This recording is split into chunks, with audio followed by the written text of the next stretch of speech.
로마서 10장 8절부터 13절까지 제가 읽어보겠습니다. 그러면 무엇을 말하느뇨? 말씀이 내게 가까워 내 입에 있으며 내 마음에 있다 하였으니 곧 우리가 전파하는 믿음의 말씀이라. 내가 만일 내 입으로 예수를 주로 시인하며 또 하나님께서 그를 죽은 자 가운데서 살리신 것을 내 마음에 믿으면 구원을 얻으리니, 사람이 마음으로 믿어 의에 이르고 입으로 시인하여 구원에 이르느니라. 성경에 이르시되 누구든지 저를 믿는 자는 부끄러움을 당하지 아니하리라 하니, 유대인이나 헬라인이나 차별이 없음이라. 한 주께서 모든 사람의 주가 되사 저를 부르는 모든 사람에게 부요하시도다. 누구든지 주의 이름을 부르는 자는 구원을 얻으리라. 아멘. 교회 안에 종교적인 사람들이 많아져 가는 이유가 또 실제로 누구든지 주의 이름을 부르는 자마다 구원을 얻는다고 했는데, 이 말씀이 도대체 진실이냐 아니면 이상한 말씀이냐, 무슨 말이냐 하면, 누가 교회를 다니면서 주님을 불러도 실제로 우리는 체험합니다. 저 사람은 진짜 신자가 아니다 하는 것을 체험하는 경우들이 있는 것처럼, 예수를 믿는 데에 도둑질하고 예수를 믿는 데에 악하게 나가고 예수를 믿는 데에 화인마저 강파가고 예수를 믿는 데에 어리석게 사는 사람들이 있습니다. 물론 우리들은 다 어리석습니다만은 고의적이고 악의적인 악한 사람들이 있다 하는 것입니다. 그런데 그들이 주님의 이름을 부르는데 어떻게 구원을 얻는다 말씀을 했는데 이상하다 그런 이야기지요. 그런데 실제로는 우리가 알고 깨달아야 할 것은 사람이 두 종류의 믿음을 가지게 된다 하는 것입니다. 한 종류의 믿음은 마음으로 믿는 마음의 믿음, 또 한 종류의 믿음은 머릿속에서 믿는 머리의 믿음. 머리의 믿음을 다른 말로 하면 생각의 믿음이다 그러고, 아니면 정신적인 믿음이라 그럽니다. 정신적인 믿음. 세상은 종교적이 되어져 가는 사람들은 점점점 믿음 생활을 마음에서 믿지 않고 정신적으로 믿습니다. 정신적으로 믿어요. 다시 이야기하면 이성적으로 믿고 지성적으로 믿습니다. 이성과 지성. 이성과 지성은 좋은 것입니다. 하나님의 형상의 한 부분입니다. 귀한 것입니다. 그런데 문제는 뭐냐 하면, 하나님의 말씀이 이성과 지성으로 머릿속으로 생각 속으로 말씀을 받아들이려 하면 그 말씀을 아무리 많이 알고 아무리 많이 배워도 그 말씀은 전혀 우리에게 생명이 되지도 않고 능력이 되지도 않습니다. 살아있지 않습니다. 많은 신앙서적을 보면 많은 신앙서적들이 어디에 호소하고 어디에 말하냐 하면 지식과 정보를 전달합니다. 지식과 정보를 전달해요. 그래서 많은 지식을 듣고 많은 정보를 얻어도 우리의 삶에는 변화가 없습니다. 왜냐하면 그것은 생명의 말씀이 아니기 때문에 그렇습니다. 사실은 신앙서적만이 아니라 실제로 이 성경이란 하나님의 말씀을 우리 신자가 가지고 있고, 그리고 이 성경을 우리가 하루에 한 장을 읽는다고 가정합니다. 우리가 하루에 한 장 읽습니다. 로마서 10장을 읽습니다. 그런데 무슨 변화가 있느냐 하는 것입니다. 우리가 내일 또 한 장을 읽습니다. 무슨 변화가 일어나느냐. 모레 한 장을 읽습니다. 무슨 변화가 일어나느냐. 오히려 어떤 사람이 하루에 20장씩 성경을 읽어갔다 그럽니다. 하루에 오늘도 20장, 내일도 20장. 그렇게 읽어갔는데 한 달이 지나니까 너무 지루하고 너무 괴롭더랍니다.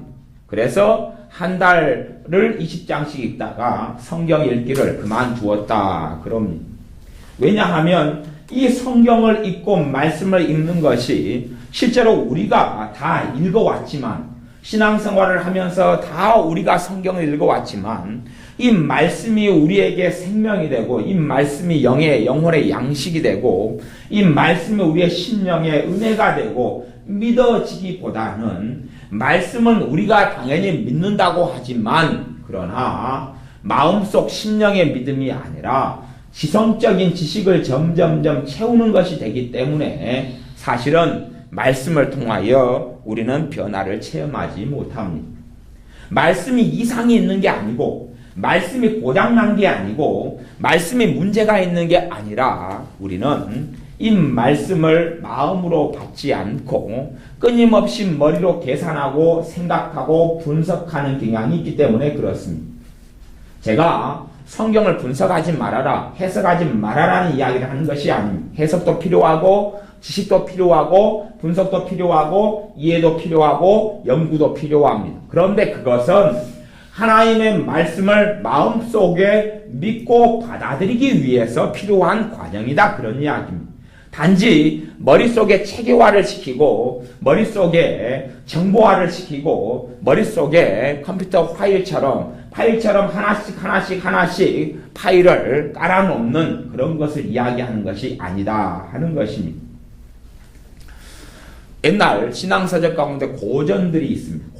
고전이라고 말하는 것은 역사 이래로 그 책들이 성경보다는 훨씬 못하지만 그래도 성령님의 감동과 성령님의 역사 가운데 쓰여져서 많은 사람들이 그 책들을 통하여 은혜를 받고 삶의 변화가 일어났다는 그러한 입증된 책들, 그런 책을 일상적으로 기독교 고전이라 그럽니다.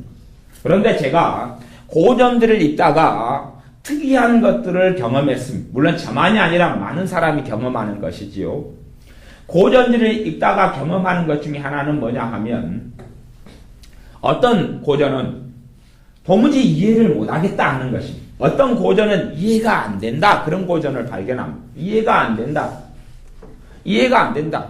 고전이요, 고전. 요즘에 현대 사람들이 누가 선지자다, 누가 뭐 어떤 보았다, 환상을 보았다, 천국에 갔다 해서 기록된 요즘 사람들이 아니라 이미 하나님의 사람으로 누구나 다 검증된 그런 사람의 고전, 그 고전인데 어떤 책은 보았는데 이해가 안 되는 것이, 이해가 안 된다는 말은 그 정보를 모르겠다는 게 아니라 왜 이게 고전이지?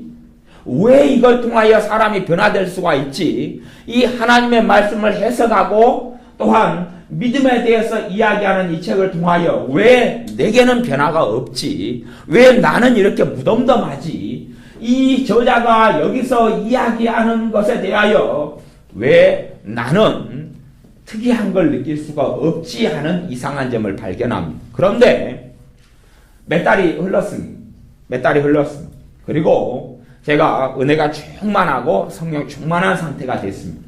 그리고 다시 그 책을 보았는데 너무나 다른 것입니다.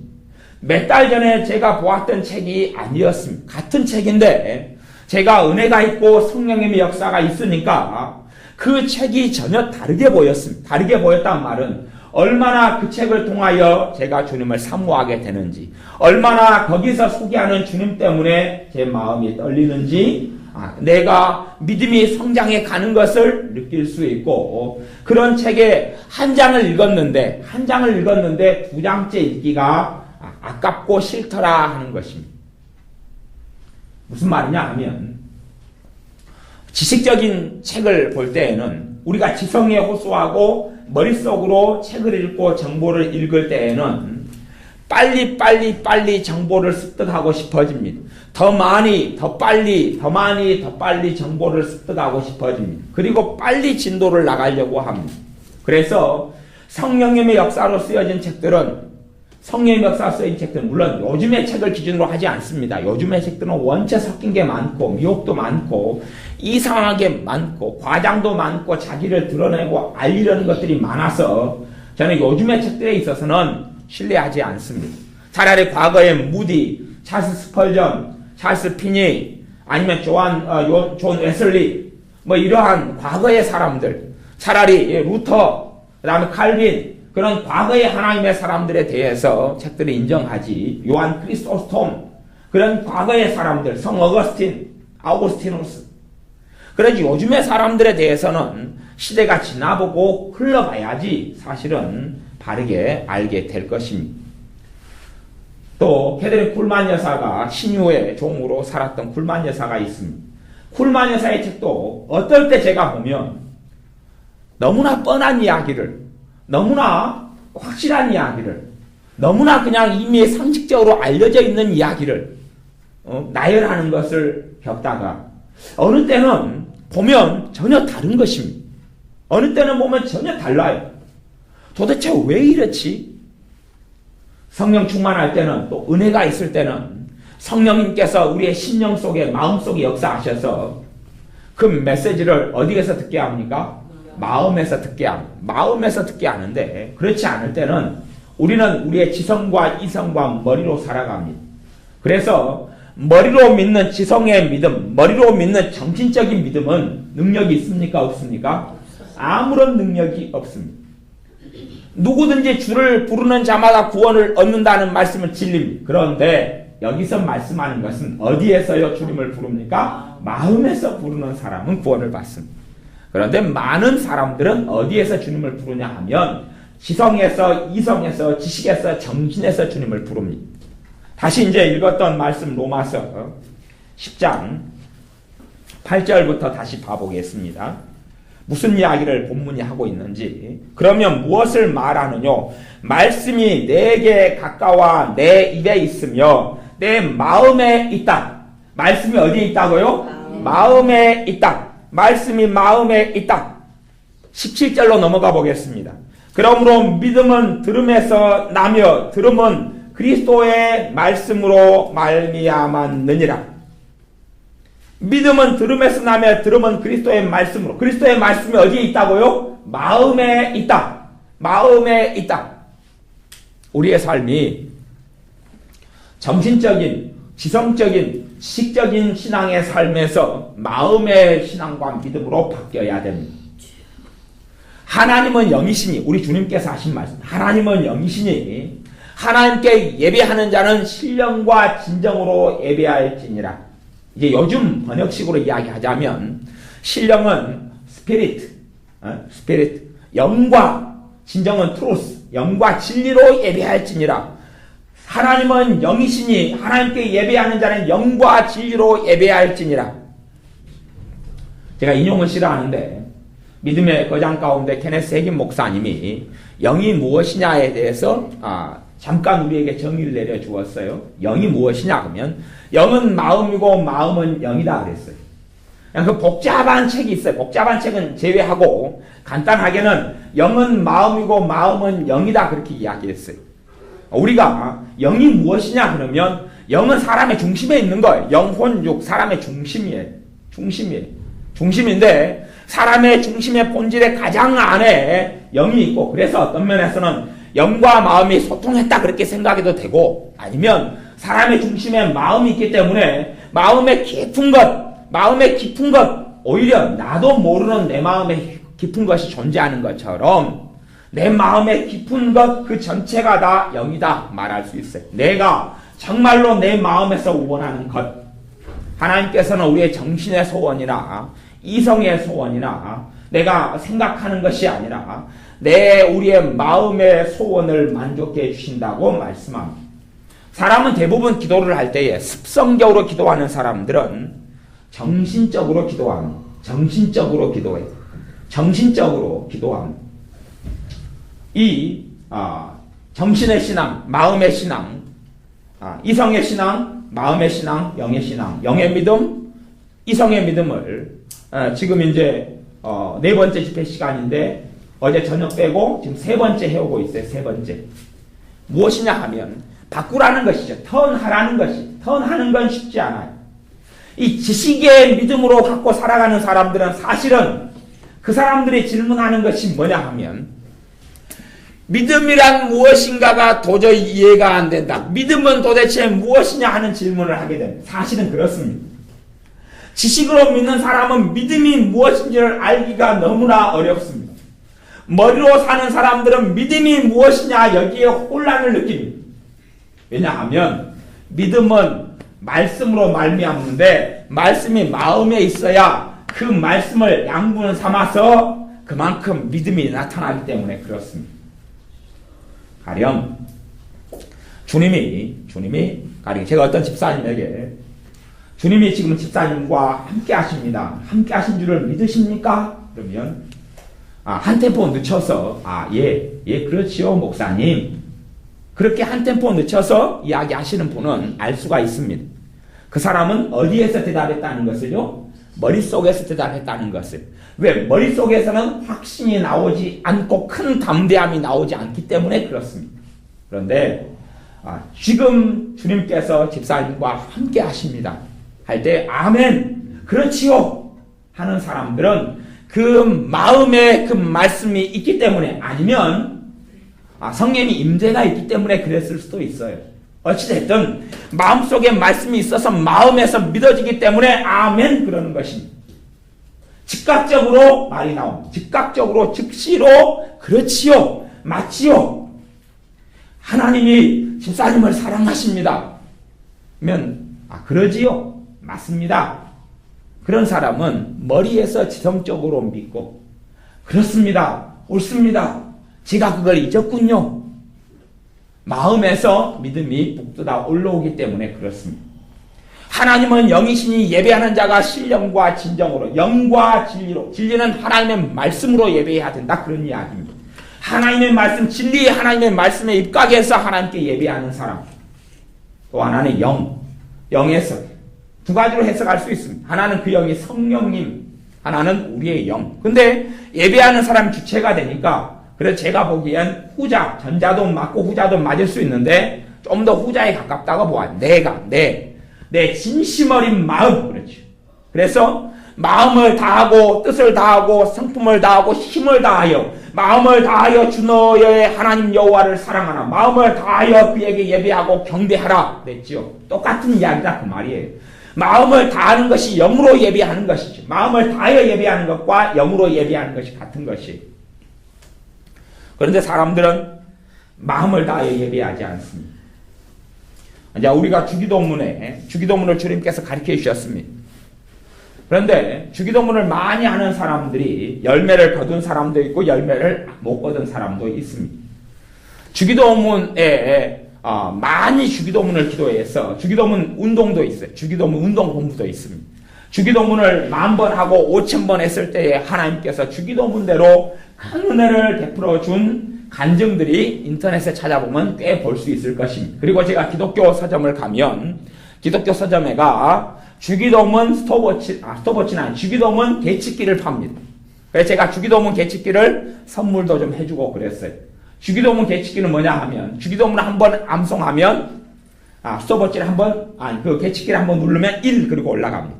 그래서 두 번 하고 그 다음 누르면 2, 3 이렇게 올라가요.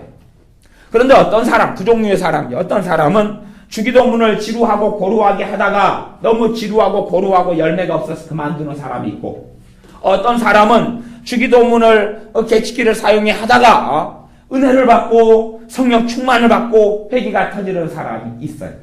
이상하죠? 똑같은 건데 똑같은 주님이 가르친 기도를 가지고 하는 건데 왜 사람이 달라지느냐? 차라리 검사를 해가지고 은혜를 받은 사람은 본래 그 사람은 믿음이 좋고 성품이 좋고 죄도 적고 거룩하고 뜻대로 살고 헌금생활 잘하니까 주기도문을 많이 했던 은혜를 받았다 이 결과가 나오고 주기도문을 많이 했는데 은혜 받지 못한 사람은 성품도 떡 같고 개떡 우리가 잘 구먹는 개떡 같고 그 다음에 죄도 많고 인생도 삶도 얼룩지고 무식하고 무능하고 어리석고 막 등등 단점이 너무 많고 죄가 너무 많기 때문에 주기도문으로 기도를 아무리 많이 해도 하나님이 듣지 않았기 때문에 은혜가 없었다. 그런 결론이 나왔다면 우리가 납득할 수 있을 것입니다. 그러나 정말 납득할 수 없는 것은 어떤 사람은 꽤 바르게 살고 꽤 의롭게 살고 꽤 신앙생활을 열심히 하고 꽤 교회에서 봉사를 많이 하는 권사님, 장로님, 때론 집사님 10년, 20년 교회만 알고 집만 알고 헌신했던 분들이 주기도문 개시기를 사용해서 열심히 했는데 열매를 거두지 못했고 삶이 얼룩지고 죄가 많고 서러움이 많고 상처가 많고 슬픔이 많고 현재도 죄를 끊지 못해서 알코올 중독에 매이고 하는 사람이 주기도문을 했더니 은혜를 받아 삶이 변화되고 성령 충만을 받았다.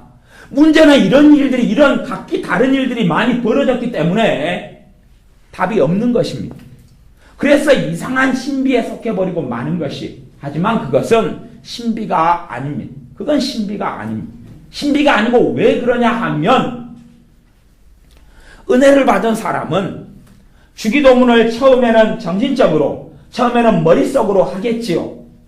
더 하다 보면 어떤 사람은 끊임없이 머릿속으로 정신적으로 이성적으로 지식적으로 계속 하는 길을 선택하는 사람이 있고 또 다른 사람은 주기도문을 마음에서 고백하는 사람이 있다 그러냐. 마음에서 고백하는 하늘에 계신 우리 아버지여 할 때 이제 마음에서 하나님을 찾는다 그런 말.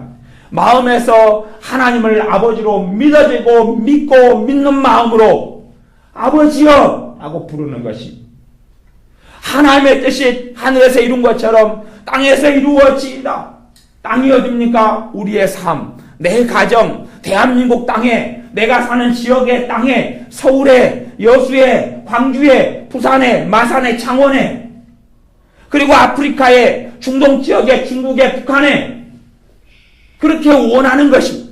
하나님의 뜻이 하늘에서 이루어진 것처럼 이 땅에 하나님 이루어져야 합니다.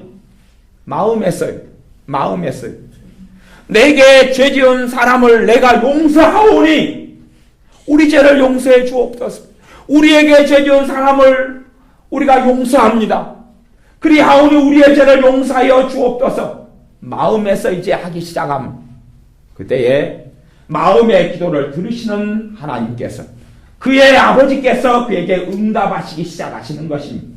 바리새인과 세리 가운데 세리가 더 옳다함을 받고 성전에서 내려갔던 것처럼 똑같은 주기도문을 가지고 주님의 기도를 가지고 기도를 했는데 누구는 주술이 되고 기도문이 되어져서 주님과 상관없이 혼자 앉아서 비 오는 날 머리에 꽃을 꽂고 그리고 우산 안 쓰고 뛰쳐나가는 것처럼 천둥번개가 치는 날에 맞추어서 그런 사람처럼 주술적으로 주기도문이라는 기도문을 가지고 말장난하고 앉아있는 사람하고 또 한 사람은 마음에서 기도하는 사람, 마음에서 그 말씀대로 기도하는 사람, 그 두 종류의 사람으로 나누어졌기 때문에 마음에서 기도한 사람의 인생과 삶이 마약 중독자이든 아니면 동성연애자이든 알코올 중독자이든 마침내 하나님의 의가 비처럼 늦은 비처럼 이른 비처럼 쏟아져서 그의 심령을 변화시키고 그의 삶을 변화시키는 말씀의 능력이 나타났기 때문에 그렇습니다. 또 한 부류의 사람은 혼자 주절 그래서 주님께서 너희는 중언부언하지 말라. 이방인은 말을 많이 하여야 들으시는 줄을 아느니라. 골방에 들어가 기도하라. 산상수훈에 말씀하셨던 이유는 주님은 골방 기도를 안 하셨던 분입니다. 주님은 골방에 기도 안 했고 주로 산에서 기도하셨지요. 들판에 광야에서 기도하셨죠. 40일 기도하실 때. 그러면 도대체 골방에 들어가 기도하는 의미가 무엇이냐 하면 골방에서는 사람 의식하고 기도합니까? 안 합니까? 이 사람 의식하거나 머릿속으로 기도하는 사람은 정신적으로 기도하는 사람은 골방에서 기도하면 표시가 납니다. 왜냐하면 기도하다가 지루하거든요. 기도하다 보면 지루하고 심심하고 따분하고 내가 지금 뭔 일 하고 싶냐 하는 생각이 듭니다. 왜냐하면 정신적으로 기도하기 때문에 성령님이 역사하시지 않고 전능하신 아버지와 만나는 사건이 없기 때문에 그렇습니다. 전혀요. 그러니 머릿속으로 골방에 앉아서 기도해보면 얼마나 지루한지 얼마나 시간은 가지 않는지, 얼마나 따분한지. 그러나 사람들이 많이 모인 장소에서는 표시가 나지 않습니다. 바리새인들이 시장 어귀에 서서 기도하는 시간 9시, 9시, 오후 3시 기도 시간에 맞추어서 주여 찾고 기도했던 것처럼 사람이 많이 보는 데서는 감정적이 되기 쉽고 열정적이 되기 쉽고 그리고 인정받으려고 눈에 보이려고 꼭 제가 옛날에 기도했던 어떤 기도처럼요. 새벽에 기도를 마치고 새벽 예배를 마치고 기도를 하지요. 그런데 다른 집사님이나 권사님이 남아있으면 그분이 갈 때까지 저는 기도를 했어요. 저보다 기도 많이 하는 사람은 내가 못 보겠다. 자존심 상해서. 그래서 오기로 버티고 기도를 했어요. 물론 그분이 더 세게 기도하면 저도 더 세게 기도하고 그게 가능하다 그 말입니다. 무엇으로요? 정신적으로요. 정신적으로. 그러나 마음으로 기도하는 사람은 다른 사람의 기도에 신경을 쓰지 않습니다. 다른 사람이 왜 나는 지금 주님과 만나고 있는데 다른 사람이 어떻게 기도하든지 그가 졸든지 그가 소리를 지르든지 광적으로 가든지 간에 신경 쓸 계제가 없습니다. 그런데 정신적으로 기도하는 사람은 내가 정신적이고 이성적으로 사고적으로 기도하는데 다른 사람의 시끄러운 소리가 방해를 하거든요. 그래서 좀 조용히 좀 해라 그럼. 하지만 마음으로 기도하는 사람은 그것과는 상관없어. 다시 주님께서 하시는 말씀은 너희가 골방에 들어가 기도하라는 말씀의 여러 의미 중에 하나는 너희들의 기도가 중언부언이다. 너희들의 기도가 마음으로 하는 게 아니다. 너희의 기도가 정신으로 하고 머릿속으로 하고 사람 보려고 하고 사람 인정받으려고 하는 것이지 진짜 내 앞에서 하는 너희의 기도가 아니다. 그러니 너희가 가서 점검해라. 거기 가서 진짜인지 아닌지 라고 말씀하는 것 중에 하나입니다. 그러지 진짜로 골방에 들어가 기도하라. 주님은 제자들과 주로 함께 생활하고 함께 사셨고 골방에 들어가려 해도 주님은 인자는 머리 둘 곳이 없다 그래. 집이 없다 그 말입니다. 그런데 어떻게 골방이 있겠습니까? 남의 집에 가거나 나사로의 집에 가거나 그러면 있을런지는 몰랐겠어요. 마가의 다락방 정도 되면. 하지만 그때는 특별한 때에 불과했습니다. 주님은 산으로 들로 그렇게 기도하러 가셨어요. 때론 바닷가로. 그러니 우리의 삶 속에 우리의 기도가 열매 맺으려면 마음의 기도가 돼야 됩니다. 그런데 항상 정신적으로 머릿속으로 기도하는 사람은 마음의 기도를 돌리기 전향하고 바꾸는 것이 어렵습니다. 기도는 말씀과 함께 갑니다. 기도와 말씀으로 거룩해짐이니라. 말씀 떠난 기도가 없다. 저는 옛날에 고전을 읽어보거나 과거에 하나님의 사람들에 쓴 신앙서재 읽어보면 꼭 기도와 말씀을 가지고 기도해라 그렇게 이야기하더군요. 그래서 저도 말씀을 가지고 기도하려고 애를 썼습니다. 성경 구절을 읽고 무디 목사님처럼 아니면 고아를 3,000명 키운 그런 목사님처럼 말씀을 읽고 기도하고 그런데 그분이 했던 열매가 맺히지 않아요. 또 말씀을 가지고 기도한다는 의미가 알 것도 같고 모를 것도 같고 그러는 것이 사실은 몰랐던 것이지요. 말씀을 가지고 기도하라는 이야기는 그냥 단지 기도 생활을 많이 해서 되는 게 아니고 말씀을 마음속에 먹으면서 기도하라 그런 이야기. 말씀을 마음속에 받아들이면서 기도하라. 말씀을 마음에 받아들이면서 기도할 때에 믿음이 나타나기 시작합니다. 왜요? 믿음은 말씀을 통해 나타나기 때문에 그렇습니다. 그러나 정신적으로 말씀을 듣고 믿어봐야 아무런 믿음의 능력이 나타나지 않습니다. 저는 지성적이고 논리적인 사람이기 때문에 성격으로 하면 제가 담즙질에 속하니까 담즙질이고 8기질로 이야기하면 담즙 우울 이게 사고 논리형의 사람이에요. 그렇기 때문에 누구보다 지성이나 이성이나 지식을 추구하는 경향성을 가지고 있습니다. 그래서 끊임없이 신앙서적을 읽고 어떤 해는 어떤 달은 신앙서적만 100만원치 이상을 사고 60만원어치를 사고 30만원어치를 사고 물론 지금도 한 달에 30만원치는 계속 열심히 새 책이 나오면 사보고 또 새로운 시리즈가 나오면 사보고 옛날 샀던 시리즈가 새로운 버전으로 나오면 또 사고 그런 경향을 가지고 있습니다. 문제는 뭐냐 하면 저의 그 경향성이 끊임없이 주님을 추구하기보다 신앙의 지식을 추구하는 방향으로 흘러간다 하는 것입니다. 사실은 그것이 우리 전체의 모습에 가깝습니다. 더 많은 지식을 얻어야 됩니다. 그러니 머리를 체계화시키고 논리화시켜야 되죠. 더 많은 지식을 쌓습니다. 지식이 지식을 쌓아가고 방해하고 복잡하게 만듭니다. 다시 이야기하면 지식을 정리해 주셔야 될 분이 성령님이 되시는데 성령님께서는 머릿속을 정리해 주시기보다 마음을 정리해 주십니다. 그러나 마음에서 말씀이 들어오지 않고 받아들여지지 않는 사람에게는 말씀의 능력이 전혀 작용하지 않습니다. 졸음이 오시죠? 빨리 끝내드릴게요. 염려하지 마세요. 머릿속의 믿음이 마음의 믿음으로 돌아와야 됩니다. 머릿속의 믿음이 마음의 믿음으로 쉽진 않아요. 쉽진 않아서 머릿속으로 살던 사람들은 믿음이 뭔지를 모르겠어요. 믿음이 뭔지 몰라요. 항상 지성적으로 이성적으로 산 사람은 막상 믿음이 필요한 순간에 믿음이 역사하지 않습니다. 믿음으로 사는 사람과 정신으로 사는 사람의 차이는 정신적인 신앙은 곧 종교적인 신앙으로 변질돼 가는 것입니다. 지식적인 신앙은 종교의 신앙으로 변질돼 갑니다. 왜냐하면 성령님께서 그의 삶과 그의 예배와 그의 찬양과 그의 기도에 역사하지 않는데 어떻게 마음의 신앙, 마음으로 하나님을 사랑하면 마음으로 주님을 사랑하는 신앙으로 어떻게 변화되겠느냐 하는 것이 그건 불가능한 일입니다. 그래서 정신의 신앙, 지식의 신앙, 지성적인 신앙은 5년, 10년, 20년의 신앙생활이 흘러갈수록 병들어져 가고 흘러갈수록 악한 사람으로 변화돼 가든지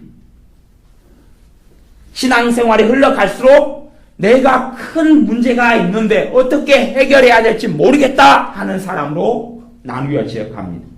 그런 후자의 사람은 자신의 문제를 느끼고 아는데 어떻게 처리해야 될지를 모르기 때문에 그렇습니다. 신앙서적이 지성적으로 써진 책은 지성적으로 보는 사람에게는 만족을 줍니다. 왜요? 자기가 추구하는 것과 맞기 때문에. 근데 어떠한 신앙서적, 그 중에 특별히 어떤 고전들은 과거의 세대의 하나님의 사람들 썼던 어떤 책들은 마음의 이야기하니 마음의 이야기하고 믿음에 호소하기 때문에 지성적으로 읽는 사람들은 도무지 이해하지 못합니다. 뻔히 아는 이야기잖아. 뻔히 이거 아는 이야기거나 아니면 도대체 무슨 말을 하는지 모르겠다 하는 결론에 이르게 되고 맙니다.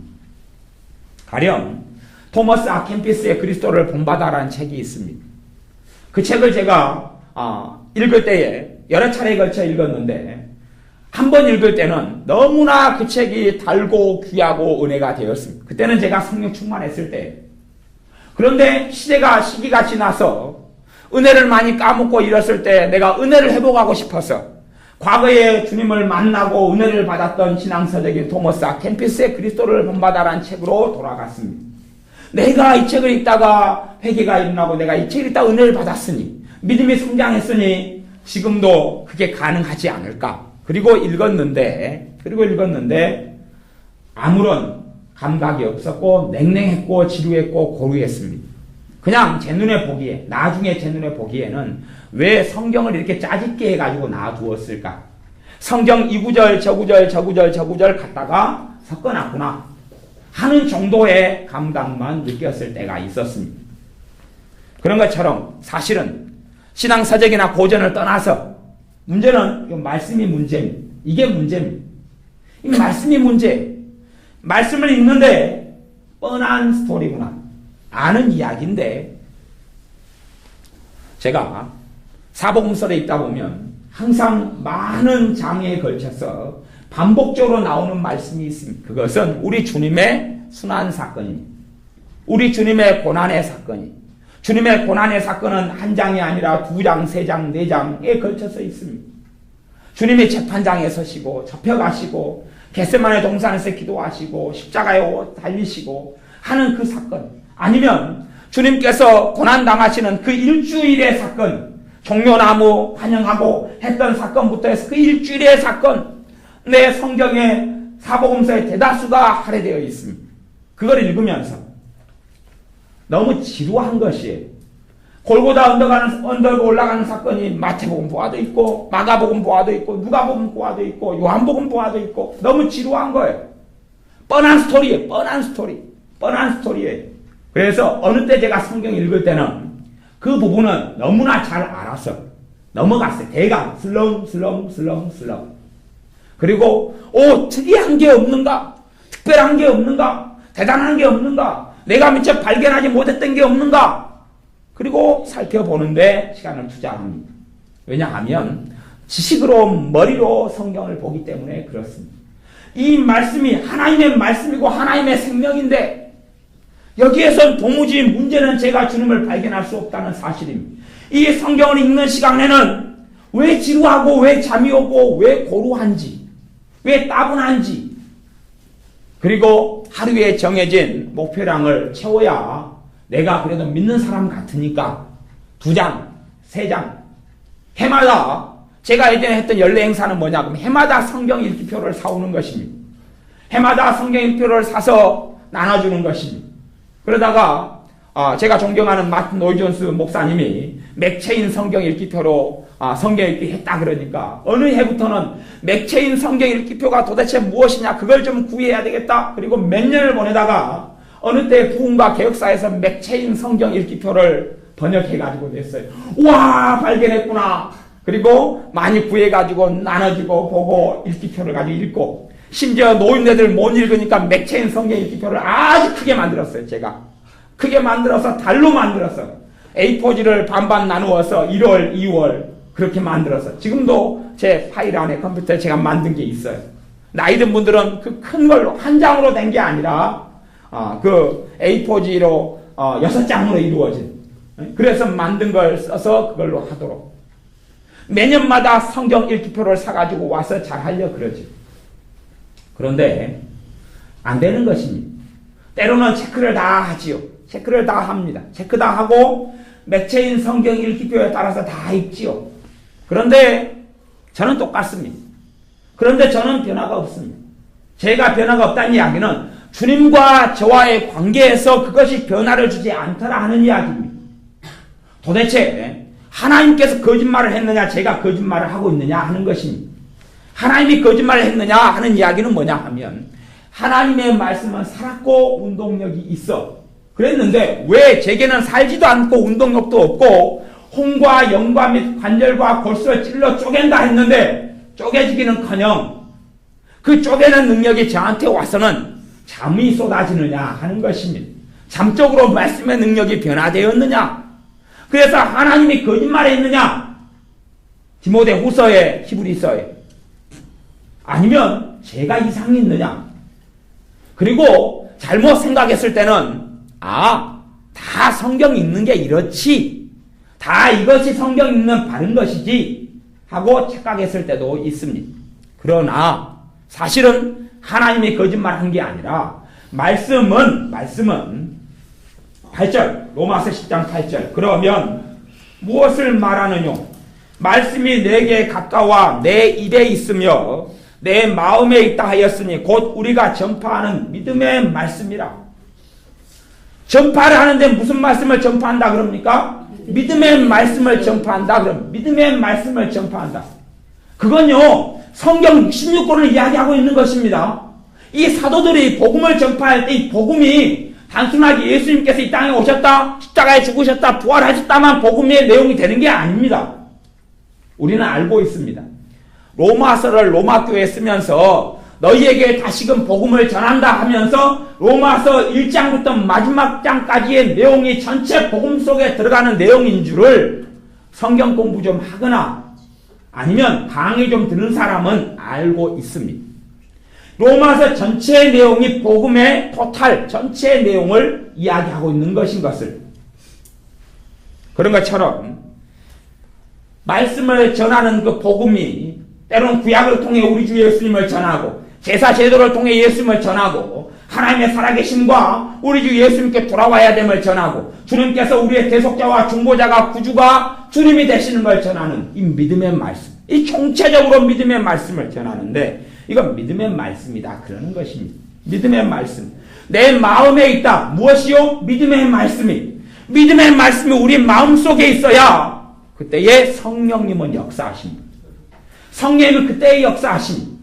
말씀이 내 안에 있으면 확신이 생기고 담대함이 생깁니다. 담대히 하나님의 은혜의 보좌 앞에 나아갈지니라. 그러나 믿음이 없는 사람은, 말씀이 머릿속에 들어온 사람은 하나님께 담대히 나가지를 못합니다. 심지어 내가 기도하면 들으실까 안 들으실까 하는 의구심이 있지 확신이 없습니다. 하나님께서 뜻하시면 들어주시겠지, 원하시면 들어주시겠지, 그럽니다. 물론 유감스럽게도 그런 식의 기도에는 10년, 20년, 30년 기도해도 열매가 없습니다. 그건 하나님을 절대 탓해서는 안 됩니다. 우리가 기도할 때 확신이 없이는, 믿음이 없이는 그 기도가 열매를 맺지 못하기 때문에 우리가 믿음이 있는가를 확인해야 됩니다.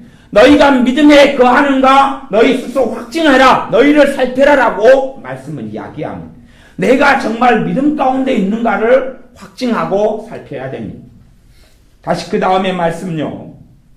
9절. 내가 만일 내 입으로 예수님을 주로 시인하며 또 하나님께서 그를 죽은 자 가운데서 살리신 것을 어디에 믿으면요? 내 마음에 믿으면, 정신이나 기성적인 동의가 아니라 마음에 믿으면 구원을 얻으리니. 많은 사람들은 구원을 잃어버리는 많은 사람도 있습니다. 어떻게 구원을 잃느냐? 쉽지요. 마음의 주요 온전케 하시는 이 예수님이 아니라 정신적으로, 신학적으로, 지성적으로, 이성적으로 동의하는 예수님이 되면 그 사람은 예수님과 상관이 없습니다. 마음에서 믿는 것에서, 지성적으로 믿는 것에서 돌아가면 그 사람은 예수님과 상관이 없습니다. 물론 대다수의 사람들은 마음에서 예수님을 믿는 것까지는 붙잡고 있을 때가 많습니다.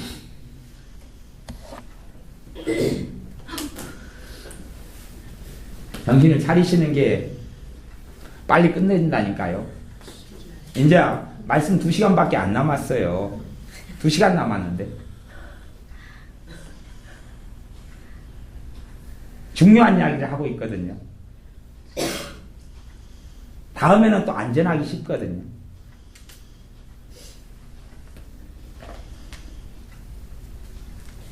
깜깜합니다.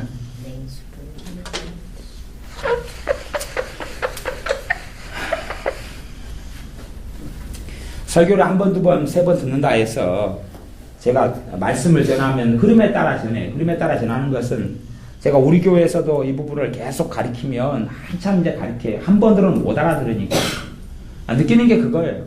그래서 성경 공부도 이 부분을 가지고 2시간, 3시간씩, 1시간씩 막 해요, 주마다. 그렇게 해도 반복적으로 그렇게 하고 다른 각도에서 다루고 그렇게 해요. 그래도 변화가 쉽지가 않습니다. 변화가 쉽지 않아요. 철저하게 우리가 자꾸만 지성적으로 길들여져 와져 있어요.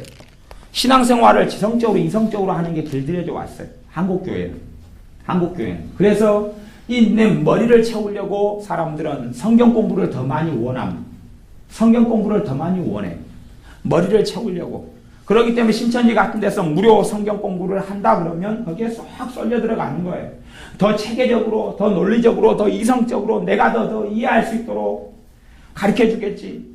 그리고 쏠려 들어갑니다. 그리고 원어 강의, 원어를 가지고 이렇게 한다네. 성경 원어는 별로 중요하지 않습니다. 뭐가 중요하냐 하면 말씀은 문맥이 중요한 것이 문맥. 단어가 중요하지 않아요. 왜냐하면 단어의 개념은 계속 변천해 오기 시작합니다. 역사 이르러 단어는 변천해가 옛날에는 단어가 적었어요. 어휘가 적었어요. 그러다가 지금은 어휘가 너무 많아졌습니다. 그렇기 때문에 과거는 한 어휘가 많은 의미를 함축하고 있었습니다.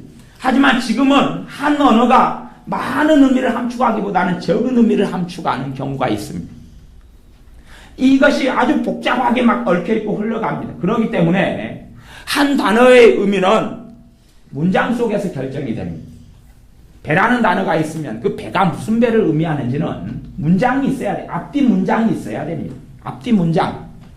그런데 원어라 해서 한 원어 가지고 파고 들어가면 앞뒤 문장을 다 무시해버리고 그 의미 가지고 앞뒤 문장을 해석해버리면 그것은 정신병자의 일이 되고 맙니다. 세상의 일은 어리석은 일이지만 하나님 말씀 가지고 하는 일은 심판대 앞에 서야 되기 때문에 정신병자 일이 된다고 이야기하는 것입니다. 한 문장은 의미를 가지는 것은 앞에 문장, 뒤에 문장, 그 앞에 문장이라는 문맥 속에서 바르게 해석이 되어지지, 그러지 앞문장, 뒷문장, 그 뒤에 문장, 그 앞에 문장을 떠나서 말씀을 정확하게 해석할 수 없습니다. 그런데 사람들은, 지식을 추구하는 사람들은 더 많은 지식을 원하고 더 많은 걸 원하기 때문에 다른 방향으로 흘러갑니다. 아니요, 바른 방향일 수도 있습니다. 바른 방향도 많지요. 아주 바른 방향도 많습니다. 바른 지식도 많습니다. 문제는 지식으로 믿다가 끝난다는 것이지, 지식으로 믿다가 끝나고 만다는 사실입니다. 말씀이 이 말씀 자체가 능력이니까 말씀을, 이 성경에 있는 이 말씀을 내가 받아들이고 믿으면 말씀이 나를 변화시킵니다. 말씀이 받아 먹으면 말씀이 믿음이죠. 믿음이면 믿음을 통해 성령이 역사하시죠. 주님께서 끊임없이 사람들을 만나셔서 하셨던 말씀이 두 소경의 눈을 고치시면서가 아니라 두 소경의 눈에 안수하시면서 하시는 말씀이 너희 믿음대로 되라. 너희 믿음대로 되라. 한 신하에게 그 자식을 고치시면서 기도해 주시면서 선포하시면서 가라. 내 믿음대로 될지어다. 가라. 너의 믿음대로, 너 믿음대로, 너희들 믿음대로 따라. 내 믿음이 너를 구원하였으니 평안히 가라. 혈루증 앓는 여인에게는 주님께서 혈루증 앓는 여인에게 안수한 게 아닙니다. 그를 고친 게 아닙니다. 혈루증 앓는 여인에게 믿음이 있었던 것입니다. 주님의 옷가에라도 손을 만지면 나을 것이라는 믿음이 있었던 것입니다. 주님은 아무 의도가 없었는데, 아무 생각이 없으셨는데, 왜요? 육신을 입고 오셨기 때문에, 육신에 갇혀 계셨기 때문에 그렇습니다. 하나님이신데도 불구하고. 주님이 끊임없이 믿음이 적은 자야 왜 의심하느냐. 어느 날 주님께서 무리를 걸어오셨습니다. 풍랑이는 바다 위를 걸어오셨습니다. 풍랑을 잠잠하게 한 후에 걸어오신 게 아니라 풍랑이 일고 있는 바다, 파도가 치고 그리고 무섭고 소름 끼치는 그 바다 위를 주님이 걸어오셨습니다. 제자들이 놀라다가 그 중에 베드로가 모험심이 충만해서 주님께 요구합니다. 주님, 나도 무리를 걷게 해주십시오. 그러니 주님께서 오라 그럽니다. 오라. 그래서 그 말씀을 듣고 베드로 사도가 무리를 걸어갑니다. 풍랑이는 무리를 걸어갑니다. 잘 걸어갔습니다. 잘 걸어갔습니다. 그러다가 주님이 풍랑을 스톱시킨 게 아니기 때문에 주님 뒤에 보니까 어마어마한 파도가 덮쳐오는 것입니다. 해일 같은 파도가 덮쳐오는 것입니다. 갈릴리 바다, 갈릴리 호수에. 그걸 보고 베드로가 너무나 놀라고 무서움에 사로잡혔습니다. 베드로의 직업은 그곳에서 고기를 잡는 어부였습니다. 거기에서 먹고 사는 어부였습니다. 그러니 얼마나 수영을 잘하겠습니까? 헤엄을 얼마나 잘 치겠습니까? 그러나 자기가 헤엄쳐서 벗어날 수 있는 것을 초월한 풍랑이기 때문에 베드로가 두려움에 사로잡혀서 물속에 빠져들어갔습니다. 그 헤엄치는 능력으로 살 수 있었다면 베드로가 살려달라고 안 했겠죠. 헤엄을 치면서 주님은 걸어가십시오. 저는 헤엄쳐서 가겠습니다. 50m, 100m를 못 가겠습니까? 주님은 걸어가시지요. 저는 헤엄쳐서 배로 가겠습니다. 죄송합니다. 그럴 것 아닙니까? 근데 두려움에 사로잡혀 빠져들어갑니다. 주님은 변했습니까? 안 변했습니까? 주님은 안 변했습니다. 주님이 베드로 사도 앞에 없었습니까? 있었습니까? 그대로 계셨습니다. 주님의 말씀이 사라졌습니까? 안 사라졌습니까? 안 사라졌습니다. 주님께서 베드로를 버리셨습니까? 안 버리셨습니까? 안 버리셨습니다. 그 현장, 그 일, 그 풍랑 위에 주님은 그대로 계셨습니다. 문제는 베드로의 믿음에 문제가 있었지요. 주님의 능력은 하나도 변하지 않았고 주님의 살아계심은, 주님의 주되심은, 주님의 구주되심은 전혀 변하지 않았습니다. 그러나 변한 것이 있다면 베드로의 믿음이지요. 베드로의 믿음이지요.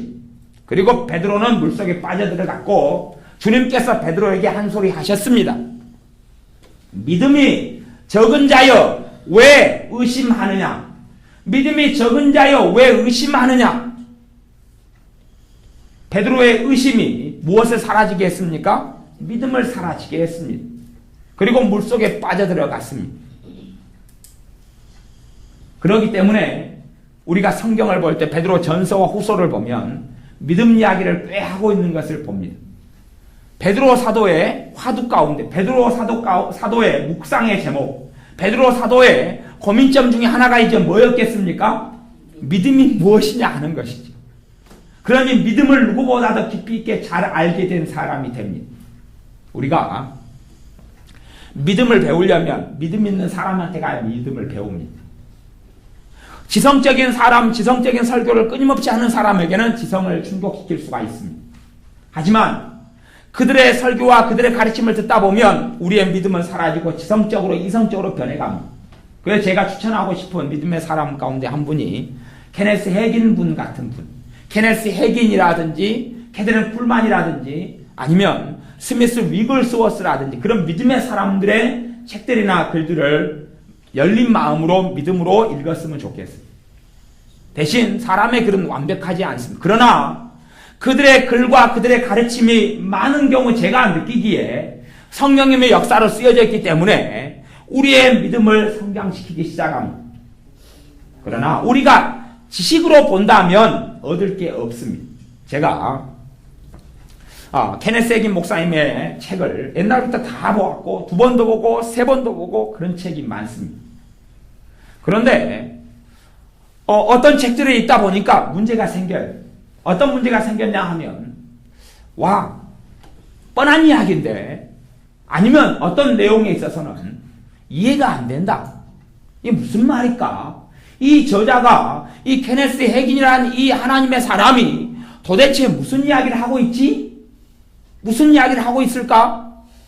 하는 의문점과 하는 생각을 가진 때가 있었습니다. 말이 안 맞는 이야기를 하고 있다 할 때도 있었습니다.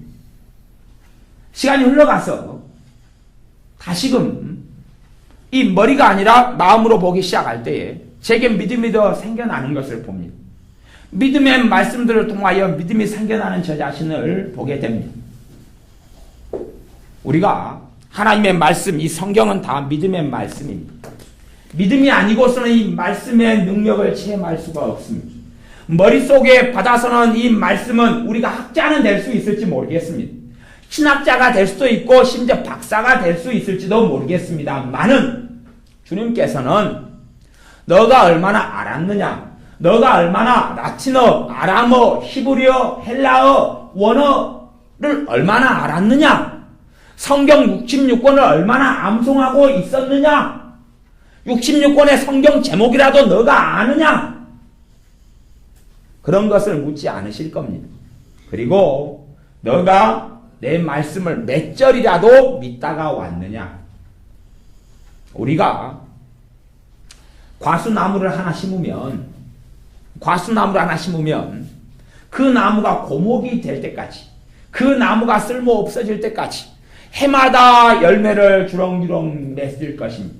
해마다 열매를 따먹을 것입니다.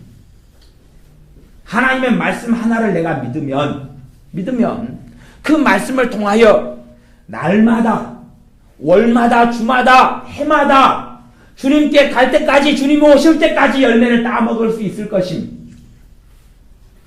하나님의 말씀 한 절을 믿는 것은 내 집에 감나무 한 그루, 대봉감나무 한 그루, 대추나무 한 그루, 아니면 요즘에 많이 하는 매실을 따는 매화나무 한 그루를 키우는 것보다 훨씬 더 크고 상상할 수 없는 가치가 있습니다. 우리의 믿음만큼.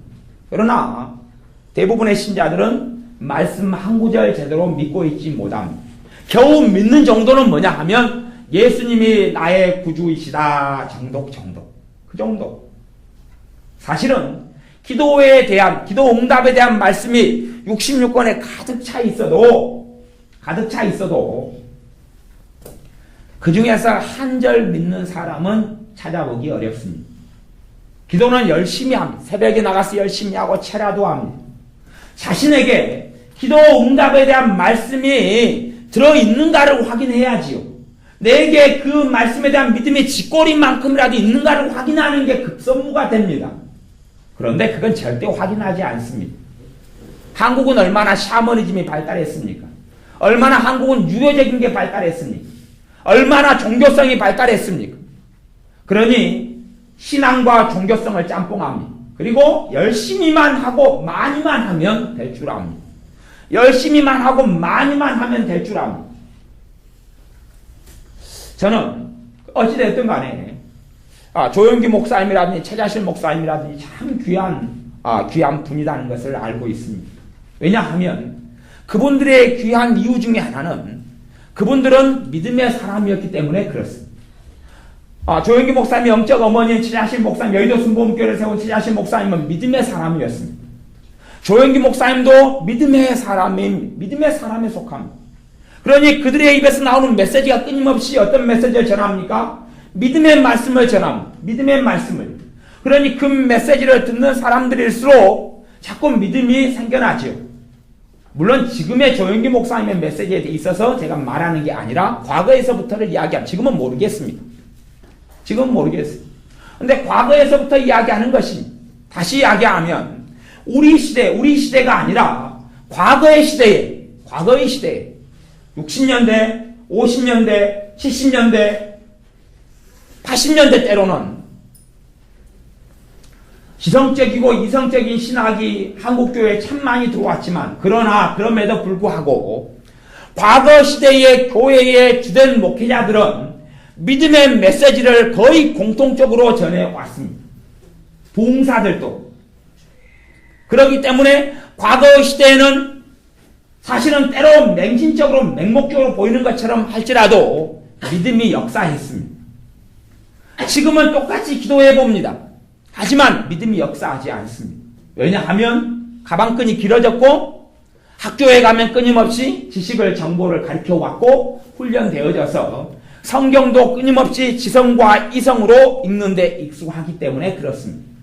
신앙서적도 지성과 이성으로 읽는 데 익숙하기 때문에 그렇습니다. 내가 가진 지식의 돋보기로 성경을 읽는 데 익숙하기 때문에 그렇습니다.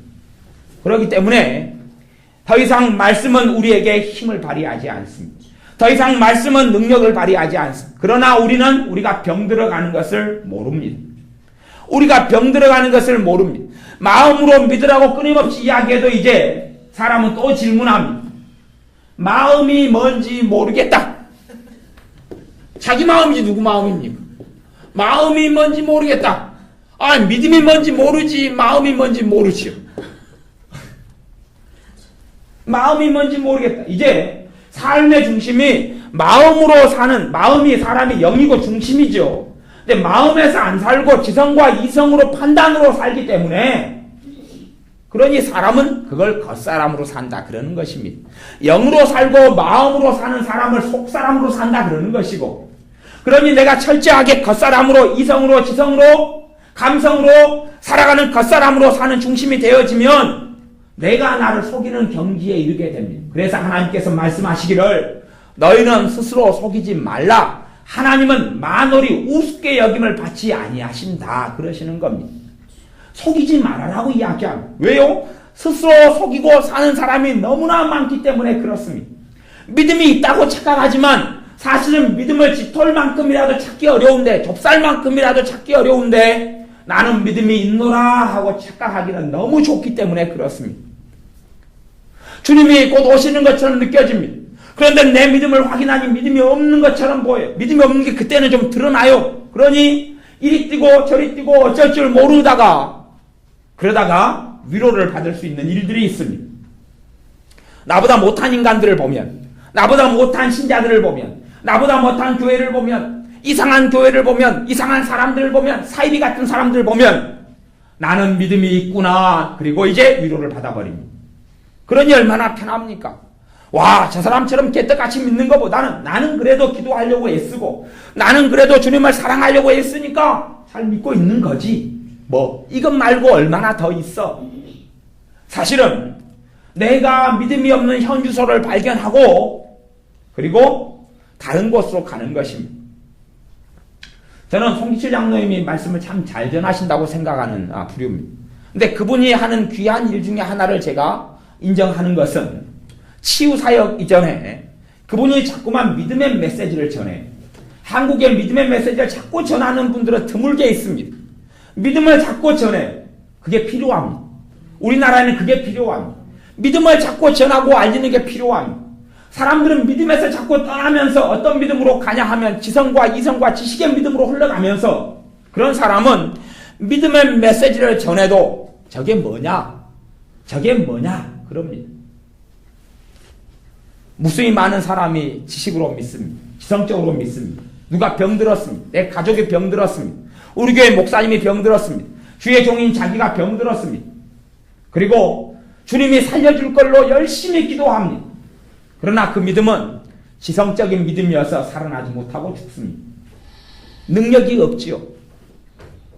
그리고 죽은 다음에 바르게 깨닫는 사람은 주님, 우리가 믿음이 없어서 내가 믿음이 없어서 그리 되었습니다 하고 지식적인 믿음을 가진 사람은 자기가 믿음이 있다고 생각하니까 원망을 합니다. 주님 왜 그렇습니까? 왜 안 살렸습니까? 왜 죽었습니까? 왜 그렇게 살다가 비참하게 죽을 수밖에 없었습니까? 라고 의문점을 제기합니다. 그리고 하나님을 모욕하지요. 여호와의 이름을 망령되 일컫지 말라 그랬는데 하나님께 덤태기를 씌우고 덮어 씌우는 것입니다. 하나님 잘못입니다. 왜 하실 수 있으면서 안 하셨습니까? 하나님께서는 너희 믿음이 아니고는 내가 할 수 없다고 이야기하셨습니다. 너 믿음을 보이라 그랬습니다.